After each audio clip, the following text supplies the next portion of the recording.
घर आने लगे उसी समय लीलावती और कलावती दोनों मतारी बेटी बैठ करके कथा को सुन रही थी।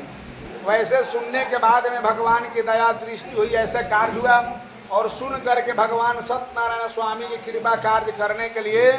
लीलावती इसके पास में साहूकार बोले कि कुछ धन लेकर हम बहुत आए हैं, कुछ नौकर चाकर को सेठाइन विदा कर दो। पहले के जितना लोग पुरुष भी थे चाहे स्त्री महिला भी एक पुरुष के नाम नहीं लेते थे, फलानवा के बाबू और फलानवा के माई केन होत रहे जी, जब तो डायरेक्ट कहले सीधा पहुँचिए जाए के बाबू ही जाए फलाना, समझ रहे हैं ना, काम ये कर देना है जी।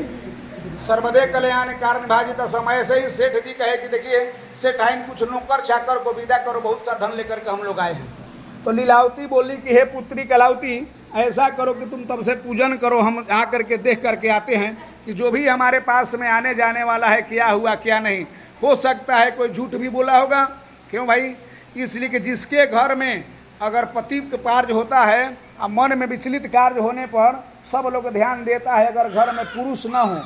कोई मालिक न हो, तो वो औरत को कोई भी आकर के दो बात मजाक बना के चला जाता है, बना दुनियादारी। अबरुआ के भौजी सौंसे गांव के मऊ कहेला लोग नो सर्वदे कल्याण, तो वह तरीका से जो अबरुआ रहे लोग करके केहू कुछ बोल के चल जाला।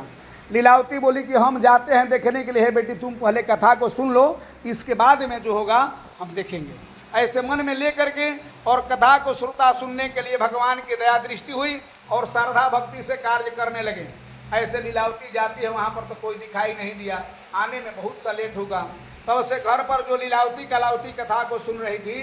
कथा संपूर्ण हो चुका, हवन कली आरती कली, फिर भी मन में विचार कलावती कर रही कि भाई माँ को गया हुआ बहुत देर हो गया, न माँ आए न पिता आए न पति आए, हो सकता है कुछ डर समा गई कि नदी में डूब तो नहीं गए, नदी से आ रहे थे। दौड़ कर जाती है, त्राही माम करती है वहाँ पर सुन करके, फिर भी वहाँ कोई नहीं दिखाई दिया। फिर कही कि अब रह कर हम क्या करेंगे, इसी नदी में कूद कर अपना प्राण त्याग करेंगे, किसी को देखने वाला नहीं है। फिर भी रोनते बिलखते देख करके सब लोग मन मन में विचार किया और जब ही कृष्ण कार्य करने के लिए तैयारी हुई आकाशवा के कन्या कलावती, जो तुम प्रसाद को त्याग करके पति दर्शन के लिए ललक में आ गई हो, इसी कारण से तुम्हें पति नहीं दिखाई दिए, अंतर ध्यान हो गए हैं, कुछ हुआ नहीं है, हमारे नहीं है, अंतर दूसरे घाट पर भटक गए, जाओ प्रसाद खा करके आओगी तो भेंट हो जाएगा।